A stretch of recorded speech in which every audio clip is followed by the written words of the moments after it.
Hello, friends, and welcome back to Tutti Talks, the podcast where music and conversation come together. I'm your host, Aveline Schienke, and the two co-hosts joining me today are Andrew Kales and Vivian Orr. We're also joined by our special guest, Jim Van Eizenga, a dedicated educator, accomplished musician, and active member of the American String Teachers Association. Today, we'll dive into his journey in music, his work with orchestras, and his advice for aspiring musicians and teachers. Jim, thank you so much for being here with us today. Thanks for having me. Of course. If you don't mind, could you start us off by briefly talking about your history with music? Sure. I grew up in Grand Rapids, Michigan, in Kentwood, actually on the south side of Grand Rapids. And in elementary school, in 5th grade, I guess I was one of the top music students. And so my district actually offered to give me private piano lessons for the year. There was like 20 of us or something that were given free piano lessons for the year. And that was kind of chill. And then in 6th grade, we had to choose band, choir, or orchestra. And my friend across the street was playing viola. He was a year ahead of me in school. And so he came over. He's like, dude, you got to play viola. And the orchestra teacher's so cool and all this. And so I was like, all right, I didn't know anything. And so I went and asked my parents. And they said, if we rent you this instrument, you have to play all the way through high school and whatever. And, little 6th grade me was like, all right, fine, whatever. And then the next year, my friend quit viola, and I'm a music teacher. And then after high school, I went and got my bachelor's in music ed from Western Michigan University. And then a few years after that, I went back and got a master's in music ed at Michigan State University. Yeah. And career-wise, could you tell us about what you're doing now as both an educator and a member of ASTA? Sure. As an educator, my job is high school orchestra at Novi High School in Novi, Michigan. I have 4 high school orchestras that I teach every day. And then in the fall, I teach a class called Instrumentals, which is like a garage band type class. More and more, our band and orchestra students are taking it as like an extra practice hour during the day. And then in the spring, I actually teach a section of theater arts. So, yeah. And then in ASTA, I am currently the president-elect of the Michigan chapter of the American String Teachers Association. And so in that role, I get to do all kinds of things and see all kinds of people across the state, go to the state leadership meeting at the national conference, and just kind of help guide string teachers in the state of Michigan. As a member of ASTA, like we all know, it's such a great resource for us outside of classes as college students and for in-service teachers as a great resource to like broaden our horizons, learn new things as we're teaching. What are some things as college students or ASTA members that you think we could do to better prepare ourselves for teaching while we're in college? So I think the best thing is you have to take advantage of the opportunities presented to you. And if there are no opportunities presented to you, you have to make your own opportunities. While I was at Western, I was president of our chapter. The chapter had kind of died and we kind of helped resurrect it. It's a long story, and that was because my wife, Joanna, who is a violinist, and we were going back to her hometown, and we wanted to start teaching string lessons there and kind of getting a string community going in Gaylord, Michigan, which is about an hour south of the Mackinac Bridge, if you've never been there, and played in their community orchestra and things like that. And one of the pieces of advice that our professors gave us was, like, you have to get this ASTA chapter going. And then all the other string teachers in the state kind of echoed that same thing when we reached out about that. And so, through those things, we started to teach lessons more, played in community orchestra, and those teaching of lessons, like, really was crucial. Like, I got to try out things, as a freshman, well, not freshman, but sophomore, junior, senior, that teaching thing really works for me or that thing doesn't. So then by the time I got to the classroom, I already had a sense of how I kind of like to teach vibrato, how I like to teach the bow hold, things that work, things that don't, and then I could just try things, And it was great being in college because I could take what I was learning in my lessons that week and directly apply it to my private students, so that was really great. The ASTA side of it, that just opens up a lot of doors for you to gain opportunity.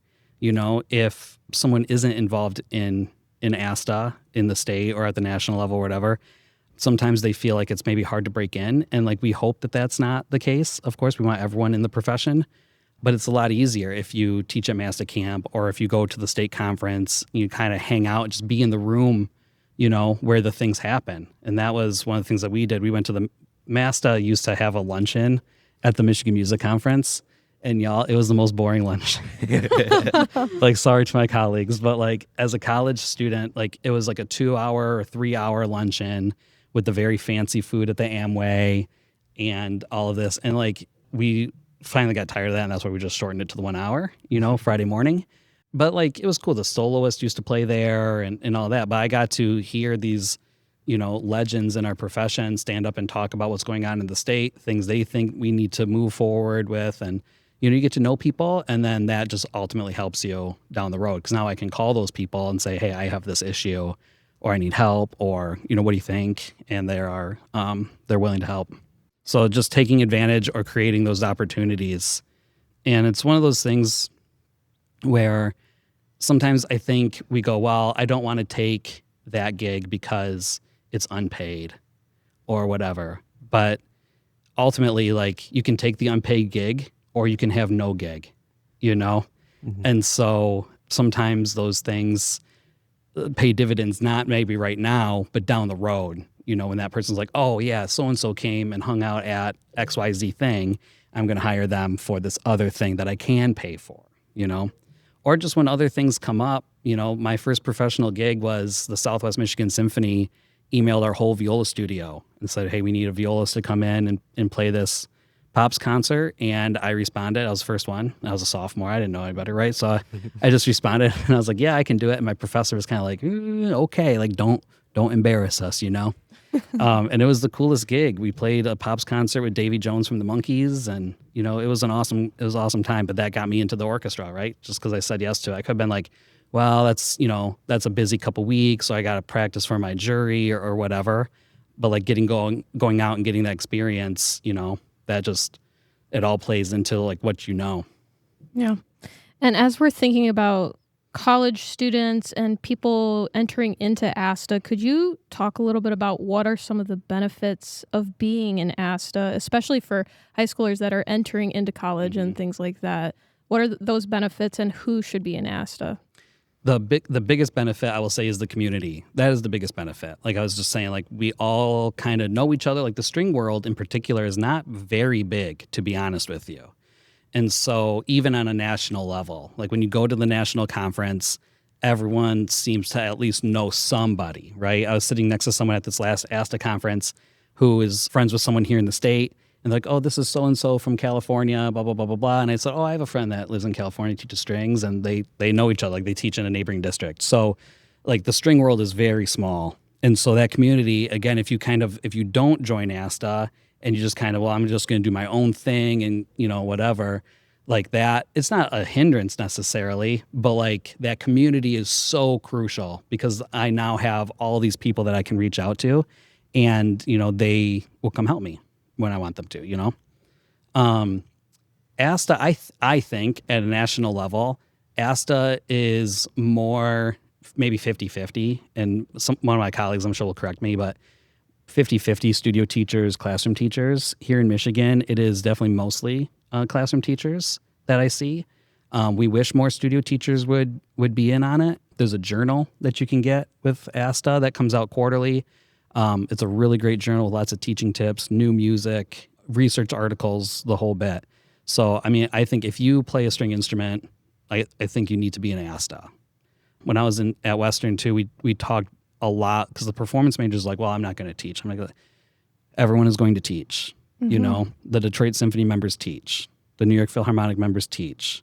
So on and so forth. Like, you are going to teach if you are in this profession. That's just the way it goes, right? Because that's how we hand this profession down, Beethoven and Mozart had teachers, and so like that's just how this thing gets passed. And so ASTA, I think, is a big part of that, getting those resources in teachers' hands. Yeah, I would totally agree with that too. I mean, I'm a music performance major at Grand Valley right now, and since being a part of ASTA, it's opened up so many doors for me, especially the community and the networking. It's just been such a great experience, especially going to the Michigan Music Conference and things like that, just getting to meet with all the MASTA people there. It's just such a great community. I'm really glad to be a part of it. So yeah. I can also vouch for the community aspect of it. I feel like some professions you go in and the people you're going to eventually work with are like scary. And it's like when you get to that point, it's like, oh my God, I'm going to be working with these people. But Yes. I feel like at this point I'm on like first name basis with so many people that are going to be my future colleagues. So it's great. Yes, and that I will say is huge. This idea that like again, just be in the room. Like when I was a student, I remember going to these things and like, Dan Scott was there, or Dan Long, or Gabe Villacerta, and like these just kind of string teaching legends, Alan McNair and Val Palmier, and you name them, right? And Michigan, if you don't know, has just a intense history of string teaching. Elizabeth Green taught here in the state, and like the godmother of like all string teaching, and so like we just have this so strong history of string teaching, and it is a little intimidating to be a college student and to be in those rooms and to see, and maybe now that I'm, master president elect and whatever, right? Like maybe there's some students that kind of feel that way about me when they see me in the room, like, oh, that's the president elect, or whatever. And like, I don't want anyone to feel that way. Like, you should come talk to me, or, Amy Marr, who's our current president, or Jed Fritzmeier, our past president, or Mike Hopkins, who's like now past president and is not on board. But like, like you should not be afraid to come talk to those people, because everyone is so nice and everyone is very happy to meet you, and I think sometimes it just feels like, well, I can't be a part of that group. Like that's like the in group or something. And like, that's just not the case at all, So definitely when you see us at the Michigan Music Conference or ASTA National or whatever, like go talk to those people, because we want to talk to you, like as college kids, like you are the future of our profession. And here I'm about to start year 14 here in Novi, like in 15 years when I'm eligible to retire, I want someone that's going to come take over my program. And so I have a vested interest in making sure that students are capable of coming in and doing the job, right? And it's not just like, well, the universities will take care of it or whatever. Like we, as the veteran teachers now, have a vested interest in making that happen. Does that make sense? Yeah. Right, yeah. Along with that too, I know recently you had a student teacher on with you, I think Lauren Williams, right? Yep. And she's teaching, I think she's going into year 2 at in Walled Lake, which is good for her. Are there some qualities that you look for when you're looking to take on a student teacher that you hope they come in with? Yes. When I went to do my student teaching, my professor called me in and he said, I want to put you with Karen Knopfsinger in Wayland, she's since retired. And he had emailed her like, hey, I have a student teacher for you, whatever. And she emailed back and she said, they don't really want me to take, I just had one. They don't really want me to take 2 back to back, but I'm willing to if he has the seeds of greatness. And my professor said, this is what she wrote. I'm going to tell her that you have that. Do not mess this up. And so like that phrase, seeds of greatness, that stayed with me this whole time. Right. And like, what does that mean? And it's just things like, I've had colleagues say their student teacher, they had to tell them like, you need to dress professionally to come to school. Right. Like your clothes should not look like they just came out the hamper or something, right? You need to show up on time. For me, I am adamant that my student teachers work with my top ensemble, right? So that's very scary, but I'm looking for my student teachers to be not like, yeah, I'm going to go do it. I'm going to crush this, whatever we're playing piece, but like at least be willing to try, and then when I say you need to try this exercise or think about this other thing this way, like the willingness to do that is huge, Like if I'm saying you should be a member of ASTA, I think that's really important for college kids. And you come to me and you go, it's not for me or whatever. Okay, now I kind of know. I will take just about anybody as a student teacher because I think that taking student teachers is probably the most important thing that we do as educators, to be honest with you. Again, because we want to make sure that the next generation is really good, right? And so like that training and the teaching of student teachers is so crucial and something I'm very passionate about. I have certain things that I know that I did in my undergrad that maybe they didn't do. And so I try to infuse some of those exercises and habits, like one of the things I was taught is not to give instruction as questions, right? So can we start at measure 10? The answer to that is always no, right? And so the instruction is let's start at measure 10, right? And so I try to infuse that in my student teachers. And then I try to, see, are they like, how teachable are you? right? How, like, are you interested in actually getting better, or are you interested in like getting this thing done so that you can get the degree and move on to whatever your next thing is? Does that make sense? Yeah. So yeah, student teachers, super important to me, but like those qualities of like teachability, kind of coachability, right? We talk about that a lot, and just a willingness to try and a want to get better, right? A want to be excellent, and not like, well, second violins, that was out of tune, and then you move on. You know, I want someone that really wants that excellence, because that's something that I strive for in my classroom. Yeah. So let's move on to repertoire a little bit. I know this is one of the hardest parts of teaching is picking the music, because if you don't have good music, then you got nothing, right? Yep. So what's your process for picking repertoire? Do you pick it at like the beginning of the year? Do you pick it cycle by cycle? How do you go about it? I do mostly cycle by cycle now. There are certain pieces that are kind of in a 4-year rotation. I do my best not to do that with everything, but there's a certain few pieces that I really like, that I know get the kids to that next level right away, that I really want them to do, right? So with my freshmen, for example, one of those pieces is Wood Splitter Fanfare. That's in a 4-year rotation. So not all my freshmen get it, but generally about the time I'm ready to repeat, there's a freshman class that's come along that's like, okay, this piece is going to do wonders for them. And, you know, it's a great piece. So picking rep is so hard. It's a mix of, you have to, like, it's particularly at the beginning of the year, it's hard. I don't know who my freshmen, like I know who they are. I don't know how they play, right? I heard them last year as all 8th graders together in an orchestra of 80, right? Now some kids have quit. I've auditioned out the top kids into my top ensembles. So I'm left with 45 or so, right? Freshmen. And I'm not really sure what their strengths are or weaknesses. And so I pick easier music so that I can do more technique work in the fall. And then just kind of pray. And then the following concerts are pretty easier to pick rep for, you know? It's always a combination of, what are their skills? How much time do you have? What do you hope they learn from it? And is it what is best for them, you know? One of the things that, like, this is one of my weaknesses, I would say, in picking rep, is I am biased against titles. So if the title is kind of cheesy, like, I am not a super cheesy, and I know my TikTok looks different, but like, I'm not a super like cheesy guy really in my everyday.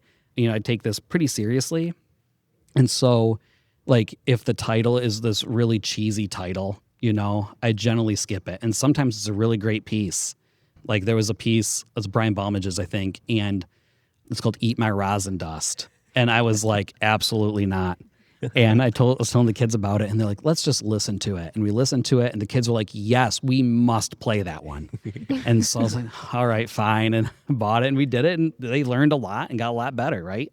So, like, should I be as biased against titles as I am? No. Am I biased against titles? Yes. You know? And, like, that's the thing. Like, band gets cool titles. You know? Band gets cool titles, and the Antelope Play and things like what? You know? And we get, like, Cello's Olé. You know, or something like this, which, again, great pieces. I struggle because, like, I think about, I'm going to stand on stage and I'm going to say to the audience, our next piece is, you know, Eat My Rosin Dust or something. And so, like, that's me. That's one of my prejudices. I'm sorry. There is a balance there, though, of doing, like, kind of silly fun music and serious music that they really need to learn from. Not that they can't learn from the serious fun music or the silly fun music, you know, but you have to have a balance. If you just do Vita La Vida or similar, you know, every concert, all 3 pieces on the concert, you know, what are they really learning in the long run? And I don't know, maybe they are learning a lot, you know, I don't know. That's just, for me, that's not for me. My mentor teacher once told me that if she's bored in the first 30 seconds of listening to the recording, she doesn't pick it, you know? And so I stay true to that pretty much too. Like, if I'm bored right away, I'm going, oh man, I might skip to the middle to see if it does develop a little bit. Generally, if I'm finding the beginning is boring, the rest of the piece, I'm like, we could do something else. So, yeah. Yeah. Do you have any sources that you go to pick music usually? Like online or your music library here? Yeah, I do have a music library here. The J.W. Pepper website obviously is great. I will say, I don't buy a piece if I can't see the score. because there's so many pieces out there where I go, oh, that's going to be awesome. That sounds so cool. It sounds about the right level, blah, blah, blah, blah. And then I look at the score and the basses go like D, D, D, D, D, D, D, D, D, D, D, D, D. And it's like, okay, that's maybe not it. Or it's like, man, that sounds really great. And then you look at the score and the first violins are going up to the stratosphere for something, you know? And it's like, okay, well, the rest of the parts are grade 2, but the first violin part is a grade 4.5 or something. You know, maybe that's not great. So if I can't see the score, I don't buy it. So I do that. I've been doing a lot more of looking on like the Composer Diversity website. For my top group, we do full orchestra masterworks and things. And then obviously for my community orchestra up in Gaylord, I do this as well. I use the David Daniels Orchestra Handbook. If you don't know this handbook, it lays out all of the orchestral music that's out there that's like masterworks. Like the educational rep is not in there, but like, you know, big pieces of all of the composers. Like there's composers on that list I've never heard of in my life, and they have a catalog of 20 works in there. There's an online version with a subscription, and so I go on there and you can search by instrumentation. So if I, you know, when I was conducting youth orchestra, maybe I didn't have any oboes, right? I can go on there and I can find all the pieces that use trumpet, horn, bassoon, clarinet, flute, and no oboes. And it'll pull up, here's all the pieces that use that instrumentation, you know? And so that's a huge resource, and it's saved me so much time. So yeah. That's really wonderful. Now, as a educator in a public school setting, do you see importance in giving grades for music like in a standard academic classroom? Here's my hot take. This is going to get me canceled, y'all. I think grades are useless. I think grades are useless across the way. We have done a lot of work here in Novi through our PD and all this about grades, how we grade, moving to a standards-based grade system where the grades are 4, 3, 2, 1, 0, essentially for every assignment. And then a 4 is an A, a 3 is a B, so on and so forth. There's been a lot of pushback. There's been a lot of conversation. There's good reason to go to standards-based. There are arguments against it, so on and so forth. But for me and in orchestra, I think grades are worthless. I think grades are worthless across the board as we have them in our current system. Really, everyone should get a C in just about everything, right? But that's just not realistic given our current system.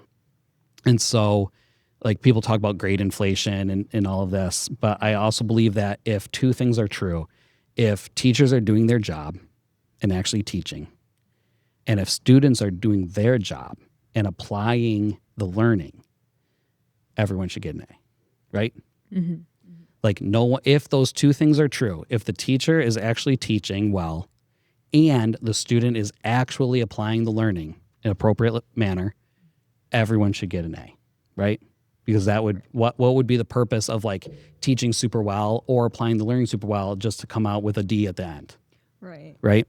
And so for orchestra, I've gone the past couple years to A or E, essentially pass fail. And how it works is this: you must get a 3 or a 4. So like a 3 would be proficient and a 4 would be like mastery, right? You must get a 3 or 4 on all of the assignments in the semester to get an A. Because I don't want you to get, like, if you can do C major scale really well and G major scale really well, but then you really are rough on D and A, right? Well, then you can't actually play D and A. Like, a C on a scale doesn't mean anything. If you're getting a C, like, if you think about, right, what does a C sound like on a scale? Not the note, the grade. What does a C grade sound like? Chances are they actually haven't played that major scale, right? Maybe in G major, right, they've played C sharp on the way up and way down. Well, that's not a G major scale. You have not met that standard, so you cannot pass. Does that make sense? Yeah. So everything's kind of AE, you know? You can either do the skill that I've asked you to do at a level that is appropriate per rubric for the level, or you cannot. Those two things are it. Like, no one's like, you can either do vibrato or you cannot do vibrato, right? For the level, right? An 8th grader's vibrato is different than my senior's vibrato. And I have to judge them on a different scale, essentially, right? A senior's vibrato, I would want to be more masterful, more characteristic of the instrument. Whatever. The 8th graders, I'm just lucky if they can get like any shake, right, in the sound. All right, cool. And then we can go from there. So I think for the level is important. But yes, I think grades are a complete waste of time. And I've gone to this proficiency model, right? So everyone gets an A or you fail. And nobody fails. Good model. I haven't heard of that one yet, I don't think, but that's good. We've been doing, like I said, we've been doing a lot of work here. And like, you know, some people are really struggling with, because what does this look like in math or history or something like this, right? Here's the thing. Like, if you ask any teacher how they learned to grade, no one taught them. Maybe they had a class called like assessment or something in a master's program or something like this, but no one really teaches teachers how to grade. Teachers grade the way they were graded, and those teachers graded the way they were graded, right? And so that's how you get all these things that don't actually impact student learning, right? You get extra credit, Andrew, if you bring me a box of tissues tomorrow, right? And so then you can fail all of your tests, but I'm going to bring you 150 box of Kleenex, right? And get all those points back. So now you don't know anything and you've passed the class. And so like there's been a lot of work done in the education world lately, I think, but particularly here in Novi, we've really worked at how do we grade and what does the grade mean? And the grade should be reflective of student learning and knowledge, right? It should be reflective. Like if you have a C, that should be reflective of the level of knowledge that you have and the things that you can do. And like I said, in orchestra, if you sound like a C, you're probably not doing it very well. And that's tough for people to wrap their brain around sometimes, right? Because sometimes orchestras do sound really bad. And that's, it's not a reflection necessarily of the teacher. Like they're young, right? Like 6th grade orchestra just doesn't sound very good. But for the level, it is. Does that make sense? Yeah. So we're here in Nova right now on stage. Yeah. You said you've been here 14 years? I'm about to start year 14, yeah. Okay, awesome. So in that time, I'm sure there's been lots of time to like implement your own strategies of building community and all this. Mm-hmm. One of the best things about music is like the community it brings, because especially if you stick around, you're in classes with the same group of kids for like years at a time, yeah? Yep. So what strategies do you have here that you've used to build a stronger community here? That's a really good question. I've tried a lot of different things over the years. One of the things that's pretty consistent is we do an orchestra camp. We go away to Camp Kopniconic, and the kids, I bring in some guest conductors to work with a couple of the orchestras. I do one of the orchestras, and they get rehearsals, 3 or 4 rehearsals with those guys, and then an hour of sectionals Saturday morning. They do some team building games with the camp staff. This year, I'm going to do something a little different. I used to give them time to go do archery and things like that, but I'm going to lead some activities this year. So that's really helpful. Like if you can get kids out of the school setting together, right? Even if it's just taking them downtown to the symphony or something like that, I think that's huge. We go on trips. We're going on a New York trip this year. I'll have kids go, I really want to go to New York, but none of my friends are going. And I tell them to go anyways, and inevitably they make brand new friends that they are now best friends with, for the rest of their life and whatever. So there's that. Now, I will also say that we have struggled here to build that community some years. Last year for us was just not a great community year. For whatever reason, that particular group of kids didn't jive. And like I was trying to throw in everything I had at them, and nothing stuck. And it is what it is. Other years, some student leaders really picked up. And one year, my orchestra president, because I do orchestra officers, my orchestra president came in and she said, is on Halloween actually. And she came in that day and she said, I made goodie bags for everybody. It's got candy and whatnot for all the classes.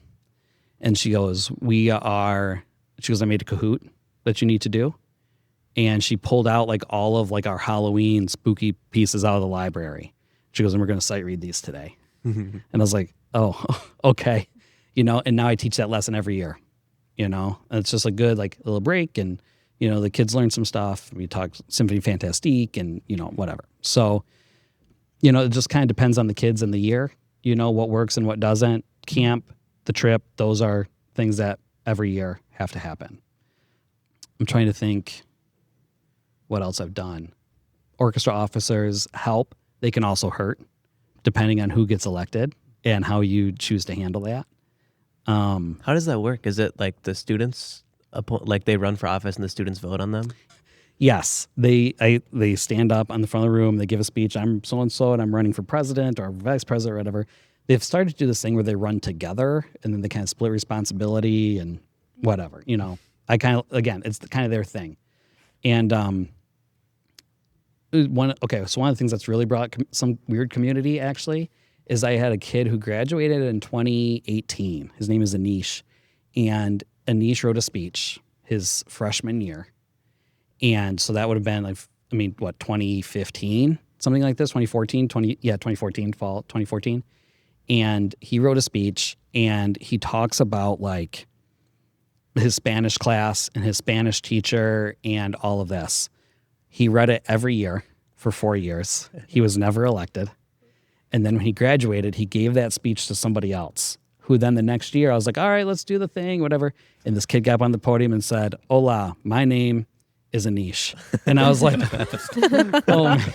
And that speech has been read every year since then. We're to the point now where all of the kids that knew him have graduated. And so now someone stands up and like just the seniors that pass it down go, "You must read this," to some junior or whatever. And the kid goes, "Oh, okay." And they stand up and they go, "I don't know why I'm reading this, but here it goes." And so like Anish runs for like president or something every year. The kids vote, some years, like if I really need the vote to go a certain way, I might do a little, counting magic myself if I'm feeling it pretty okay about that year, or I feel like I know what's going to happen and that's going to not go well and they need to learn a lesson from it, I let it happen. So yeah, that's, and then so the officers come from my top orchestra, and then each of the other orchestras get a representative to that board. And they are responsible. I refuse to help with the banquet.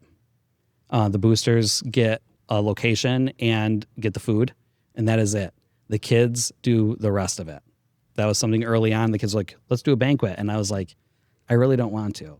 I was like, "If you want to, go for it." And they have. Every year they put it together. It's always really nice, really well done. They give mock awards and all of this. They have me do a little speech or whatever, or they don't some years. It doesn't matter. And I tell them, like, my hands are off of this. It is your banquet for your orchestra. You need to do it, and that's what I tell the kids a lot. Like, this is your orchestra program, you need to take care of it. And they do, that's why we still have good equipment. And it's not just like the word "high" isn't etched into all my cellos, because they like having nice equipment, because the kids that came before them took care of it. And so I do that every year. We also have a bass. I wanted to throw this bass away. It was broken. And my seniors a couple years ago were like, no, save it. And blah, blah, we'll make art and whatever. So saved it for the summer. Came the fall. And I was like, all right, I really want to throw this bass away. Get it out of here. And they were the 10th class to graduate from our orchestra program. And they decided that we were going to use that bass and the seniors were going to sign it when they graduated. And so now we've done that for a few years. I invited all the alumni back for that year, the big 10-year thing, whatever. And a lot of them signed it as they come into town randomly. A lot of them live out of state now, whatever. As they come back into town, I make sure they sign the bass if they haven't. And so it's starting to fill up, which is nice, but we got a long way to go. So that's a thing. So now all the other kids can see it. I also let them, there are certain things in my classroom that are just there from past years. There's a lock that's hanging kind of by my flagpole. The kids ask about that. That's a girl that graduated in 2016. Her lock got stuck and I had to cut it the next year or at the end of that year. And so she put it up there and I just leave it. The word "soups" is on my board from a group of kids that it's a long story, but it stays there, and there's other things in my classroom that kids will ask every once in a while, like, "Why is that there?" And it's like, oh, some kid put it there, in 2018, 2019. And it's just there. It's just kind of become part of the thing now in the room. So that kind of helps that history stay alive. And, oh, there were other people here before me and there will be people here after me. And how am I going to leave my mark on the orchestra program and things like that. Yeah. I don't know about you, Vivian and Aveline. I've never actually played in a pit orchestra before. Have you guys played in a pit orchestra? I have. Mm-hmm. I'm so jealous. I never have. So, question for you, Jim, is have you conducted pit orchestras? And if you have, what are some of the differences between conducting a traditional orchestra and conducting in the pit? So I do conduct pit orchestras. I conduct it here at Novi for our school musical, and I conduct it every summer in Gaylord for the community musical. Most summers, not every summer, but most summers. The biggest difference is your head is a little bit more on a swivel and your ears are a little bit more on a swivel, you know? Particularly when you're working with high school musicians or community players, they need more help. Most pit books now are written for the conductor to play the keyboard book, actually. I have zero piano skills. Like, they are embarrassingly bad, actually. And so I stick conduct everything, but they just need help. They need more help with their entrances, words, you know, all these things. And you have to keep track of a lot more. You know, musicals have more underscoring. And so there's these vamps where the measure repeats forever and ever and ever until we're ready to go on. And so, like, you're trying to time with what's going on stage with the music, and like, oh, they're not, you know, the high school kids are inconsistent, right? So last night they were really fast. They cruised through this part and we said, oh, you got to slow down a little bit. So then tonight they came in and they were so slow. So I'm like, the tempo was like, ooh, boo. And I was like, you know, by the end. And so we can't just sit in the pit and like, all right, here we go. Here's the tempo and off we go. Once you learn the music, like, it's something you do every night. The kids have to have their ears open more. So I think it really helps them with some chamber music, you know, type things, because they have to like kind of keep an ear on what the cast is doing, so that when they know something's coming, that it lines up appropriately and all this. I love conducting pits. It's one of my favorite things that I do, but it is an extra challenge in that way. Yeah. Oh my gosh, pit is so fun. I remember when I did it in high school, we did Into the Woods and Little Women were the ones I was a part of. It was such a good time. The band director was the conductor for mine, Jim Gibbons. He's such a funny guy, and it is just such a fun, like, it's just a fun after school, so many hours after school, but it's so worth it. I loved it, every minute of it. But as we're backtracking now, I want to go back to what we were talking about with student teachers, upcoming future educators. What do you wish music education programs did more of to prepare them for coming into the field? One of the big things I think is that I find that student teachers are often frustrated by their programs.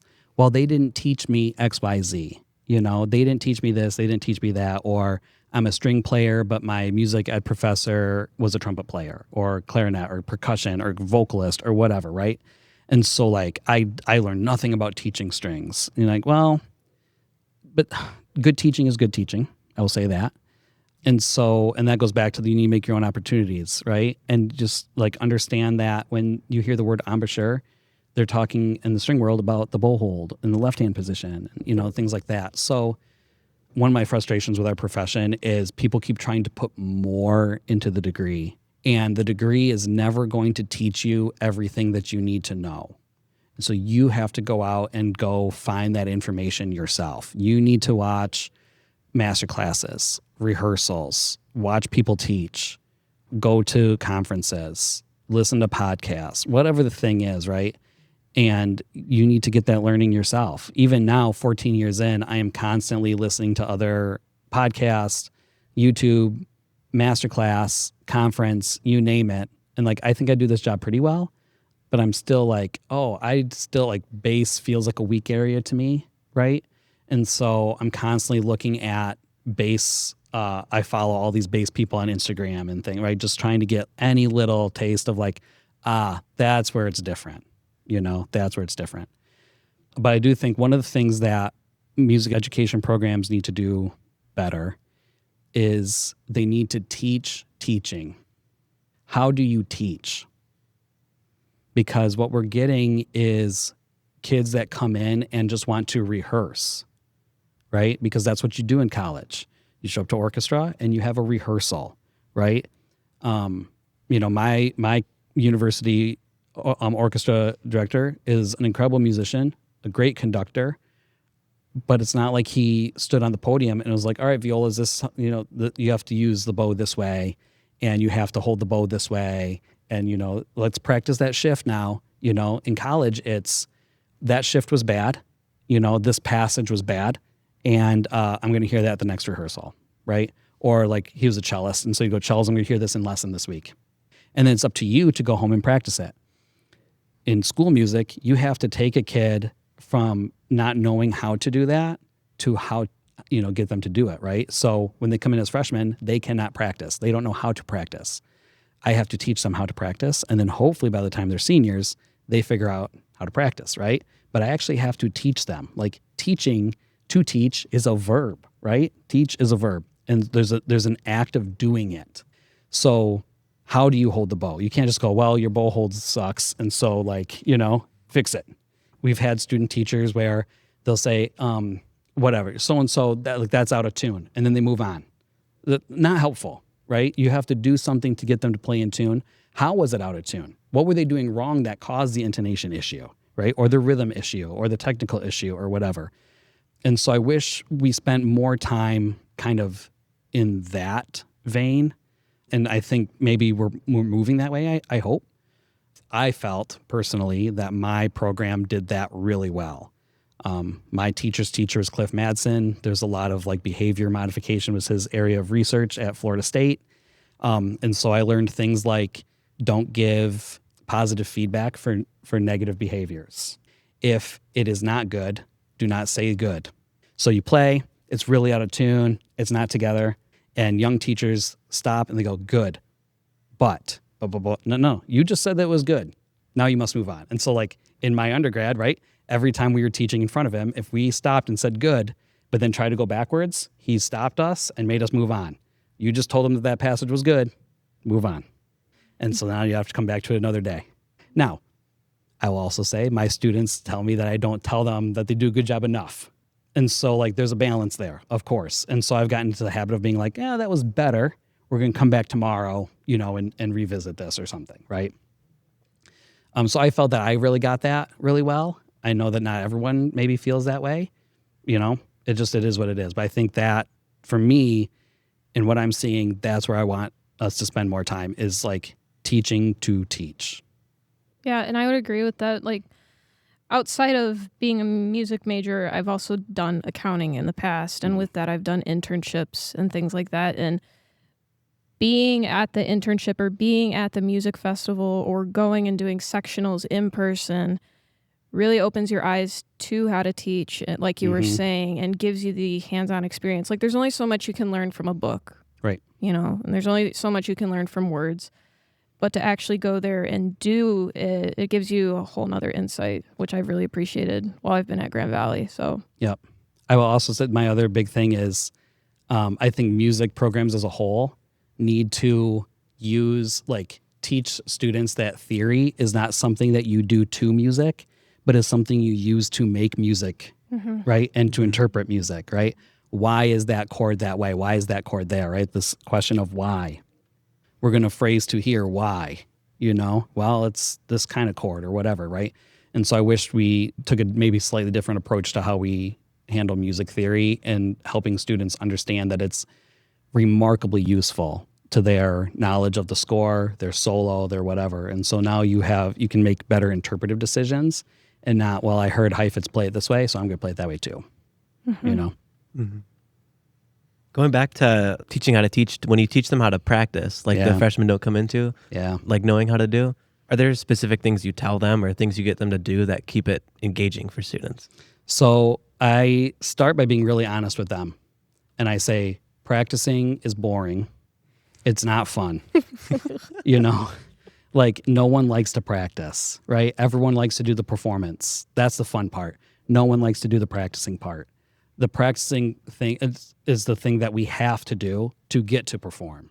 And so, I teach them all the games, give yourself little tallies, do it 5 times, but use this thing, use that thing, whatever the games are, drones, metronomes, rhythms, and then I ask them, we're about to do the 16th passage, right? We need to go slow, right? We're going to use that first. Okay, we've done that a few times, we've sped it up. Now, let's say we're still struggling. Now, what are some other things that you might be able to do? And kids will go, well, we can do different rhythms. We'll do long, short. Okay, cool. Let's do long, short. And we'll dump, ba-dump, ba-dump, ba-dump, right? And then we'll do short, long, and all these different games, right? So you have to model for them those practice strategies, right? If I was at home practicing this is how I would do it. Now we're all going to do that together, so you know what that feels like. And we're going to use this metronome and this drone and all these things. And so you just have to teach them the ways that we do. If I practice for a half hour, I get to eat a Jolly Rancher or whatever the thing is. When I was at Western, Yo-Yo Ma came and played with the Kalamazoo Symphony, and there was a reception afterwards that we were at, and he came in, and it's a whole story where like we were not really supposed to be there, but we were, and so like my friends were kind of sneaking in. It was a whole thing. I'll tell you another time. But apparently one of my friends was by him, and this other woman kept like forcing her like little kid in front of Yo-Yo Ma, and like, oh, he plays oboe, and like tell him about practicing or whatever. And Yo-Yo Ma looked at him and said, I only practice when I want to.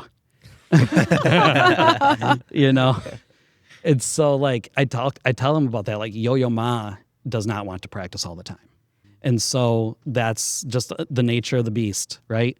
If I want to run a marathon, like I love running, but there are times and days, when I was running consistently that I didn't want to run.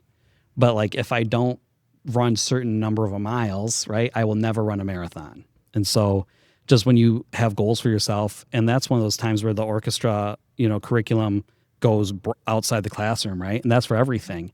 There are days in everyone's job where they don't want to do the thing. I am tired of looking at numbers. I am tired of spreadsheets. I'm tired of you name the thing, but you still have to do it. And that's just practicing.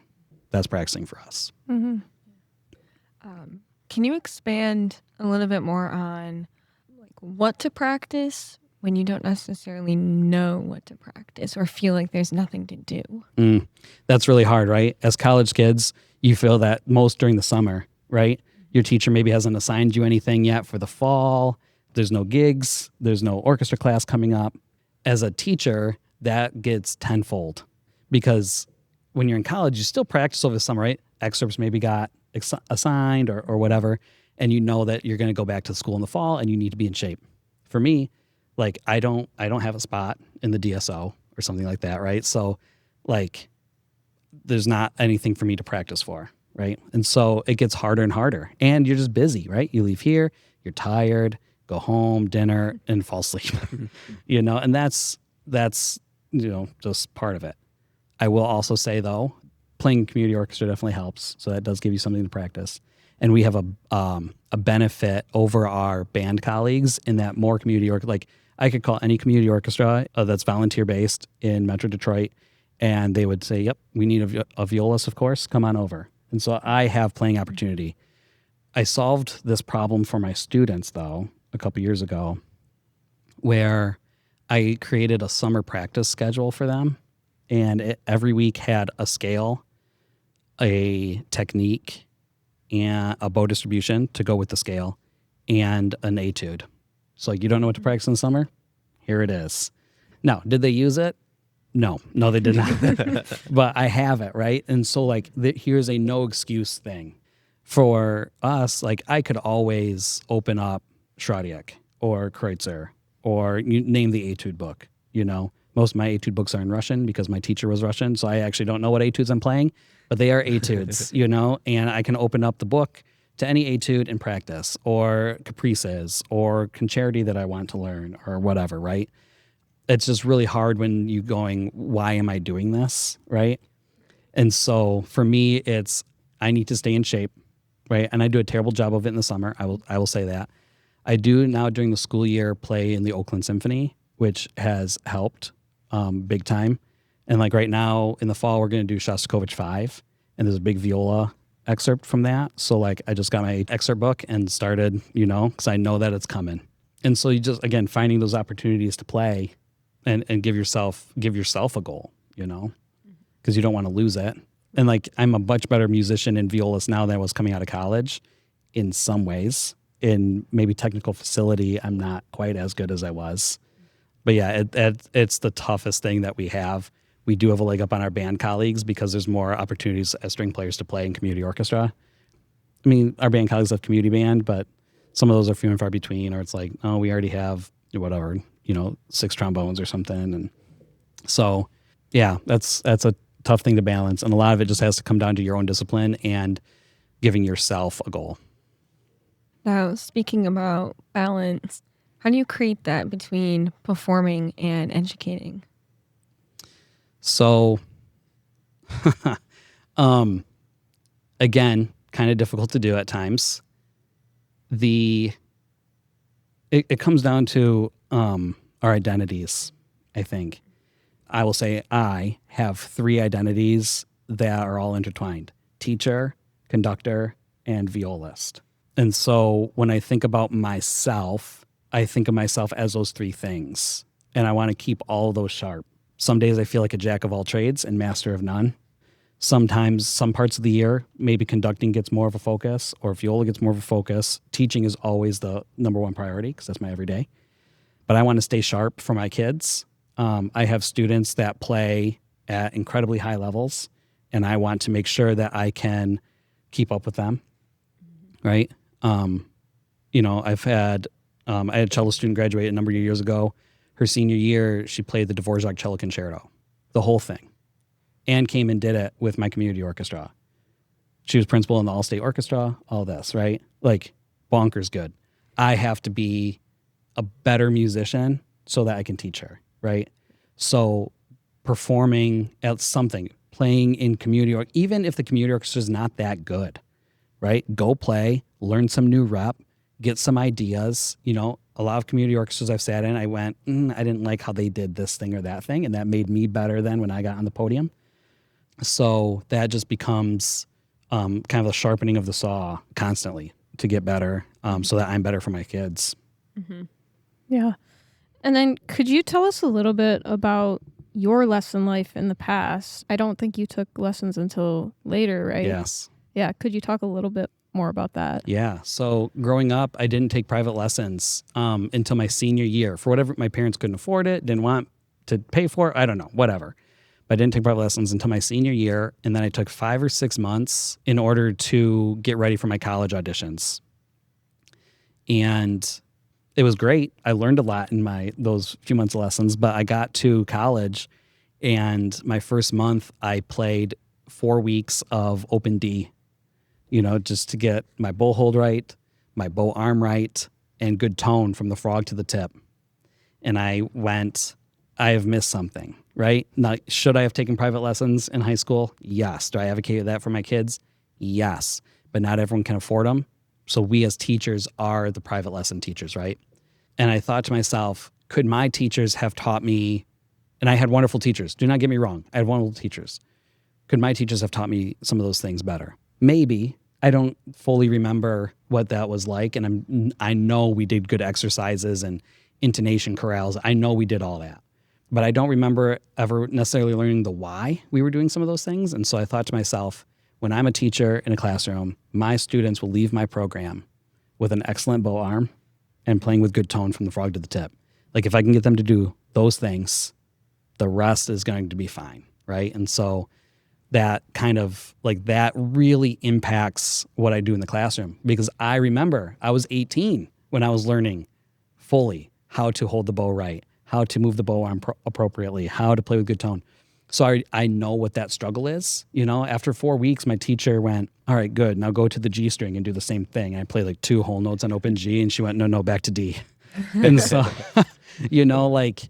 I know what that struggle is. And so I try to instill those good fundamentals in my kids early on and all the time. I talk to them about tone constant, so that they do not have to, if they choose to go on, right, that they don't have to do that same thing, hopefully. That's the hope, So, yeah. Is that something that you regret not doing earlier? Yes.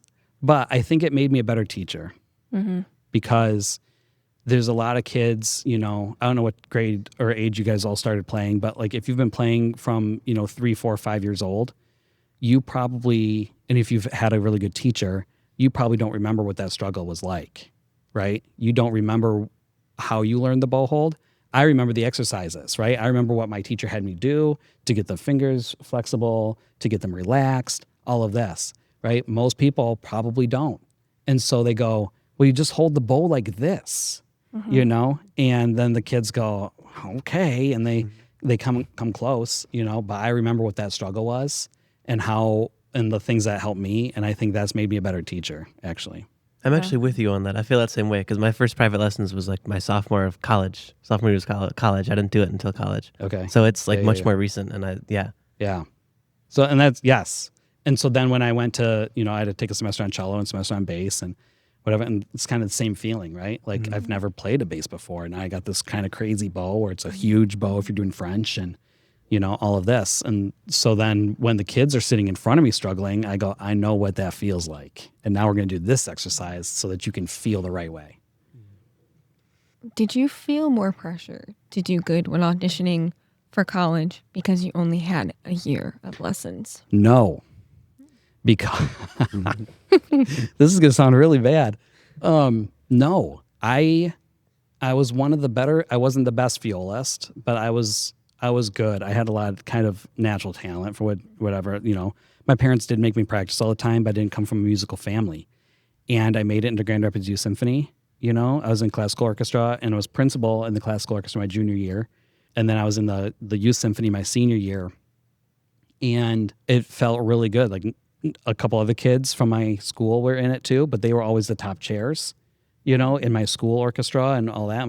Some of my friends were in it and some of them were top chairs in the youth orchestra, right? So here I am with them and I'm thinking like, I'm pretty good at viola. And I just, because my family was not musical and all this, and no one teaches you these things, kind of going back to what the programs need to do a better job of, like, I just didn't know that maybe I needed a better viola, that I needed a better bow, that my strings need to be changed, that the bow hair needs to be rehair, whatever. And so I thought I was pretty good. And I was like, yeah, I'm pretty good. I'll just go audition for music school and whatever. And like, fortunately, I got, guys, my viola was like a $600 viola from Meyer Music. And like, I had a green fiberglass bow that I auditioned with. Like I knew nothing and I thought I was pretty good. And then I got to college and realized I was bad. bad. I'm saying, why am I here? How did I get in? So no, I went to music school fully, like to my auditions, fully expecting to be accepted everywhere. Mm-hmm. And I was, but I'm not sure how. That's pretty awesome. Can you talk a little bit about your most rewarding moment you've had as a music educator? Ooh, there's been a lot. A lot of those rewarding moments come because there's a lot of tough days, and high school kids are high school kids, and they're going to say things that quite honestly can be hurtful, and it's hard not to take personally. And so those rewarding moments come when they want to come back, when they invite you to their senior recitals in college, when they come back and say hi random times. That's where a lot of that stuff comes from. We were, I've had a lot of cool moments, right, in my career. We performed at Michigan Music Conference in 2019.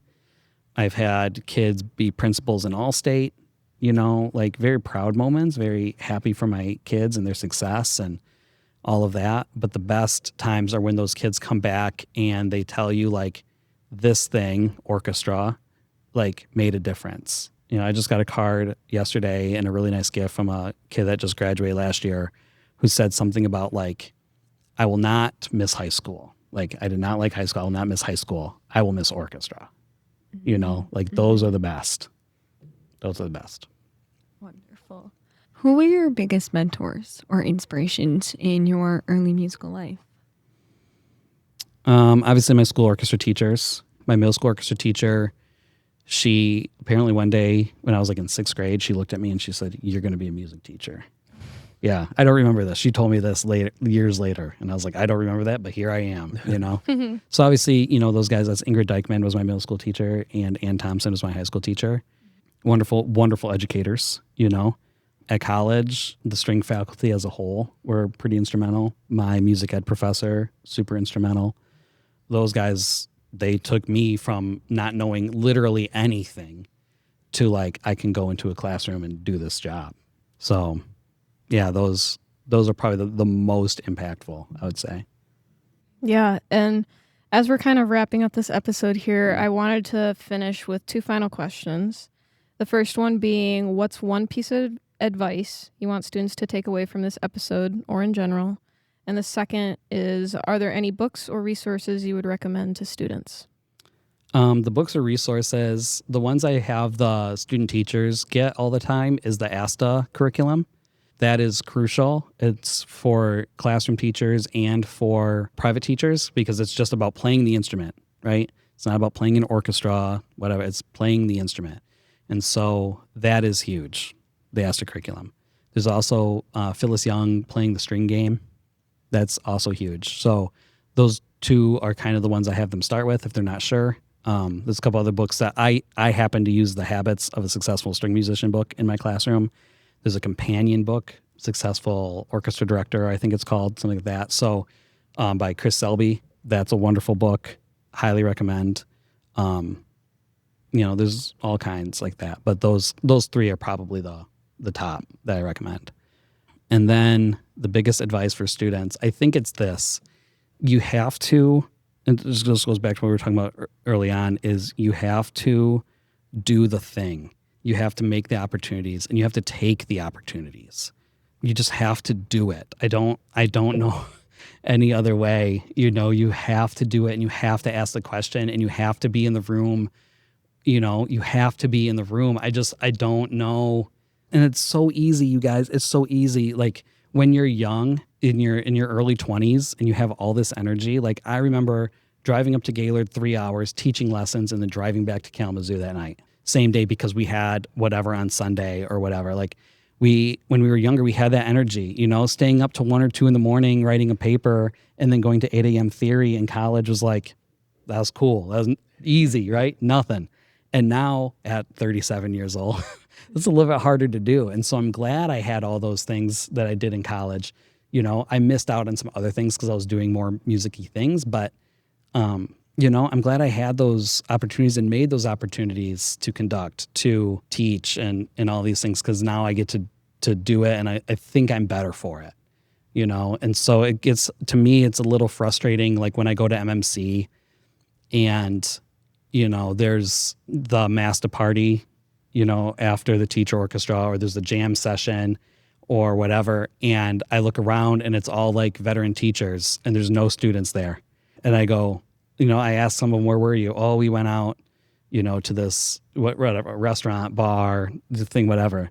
Like all of the teachers that are going to help you get the job were at the jam session jamming together last night. Why do you think they were there? Mm-hmm. Right?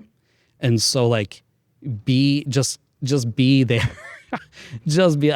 I'm begging because we need good teachers, and we need teachers that I don't have to like handhold through your student teaching, right? That I want teachers that are going to take the initiative to be great. I want greatness in my classroom. I want greatness from myself. I want excellence from myself. And I kind of expect that of other people. And so like, I'm just really begging young teachers to like take those initiatives. And I'm not saying you need to hang at the jam session for an hour or whatever. Like come hang 15, 20 minutes and then go, but like be there. So then when I get a call, for example, last year I got a call from someone, hey, we have an opening. This person applied. They said they knew you. What can you tell me about them? And I told them, they said, well, do you know these other 2 people? And I knew one of them from ASTA things, and I did not really know the third one at all. Right? Because they're never around. They don't come to the ASTA thing. They didn't do camp. They did, et cetera, et cetera. And so like, I just can't stress how important that is to take initiative, to go and be around excellence and greatness and to learn from people.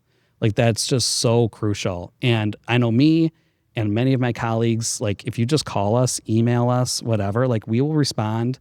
You might have to email us twice because the email box is very full, but like we will respond, and you can come out and visit the classroom anytime you want. Like my classroom is open. Just come. We'll have you sign at the office and all the things, but like you have to come see the thing and then ask questions. Why did you do that? Why didn't you do this thing? I saw this technique. Why don't you use that? Or do you use it? Or, whatever, like ask the questions to learn. So that's my big thing. I think about a lot. Yeah, no, I would totally agree with it. I mean, that's kind of what ASTA is in a sense too, is right. That is the community. And if you're not there, right. You're missing out on it, right. So yeah, it's great that you mentioned that. I would totally agree with that. And I can tell you, as college students, we're very grateful that you guys are so open to us being there and everything. I mean, me and Andrew, we go to the jam session every year, and it's such a fun time. Yeah. But yeah, it really is about making those connections and who you know in the music world. You know? Yes. And like I was saying, everyone knows kind of everyone. So then when they call me and and if I don't know, like, hey, do you know Andrew Kales? I don't, but Joel Scott probably does more than me, right? You should call him. So then we can make those connections to everybody, right? And help you out. And we're not saying that you're going to get the job because we know you, but like, if I can speak to you, like, yep, they're there all the time. They're doing the thing. They're going to be an A+ teacher. We've seen it. We've seen them at camp. We've seen them at these other things. You know, that goes a long way. Yeah, 100%. Well, that's pretty much going to wrap up today's episode. I want to extend a huge thank you to Vivian and Andrew for being my co-hosts and helping me out with this episode. And to Jim, thank you for all of your expertise and for being on the show as well. If you or someone you know would like to be featured on Tutti Talks, please reach out to us. You can send us a DM on Instagram at Tutti Talks Podcast or email us at tuttitalkspodcast@gmail.com.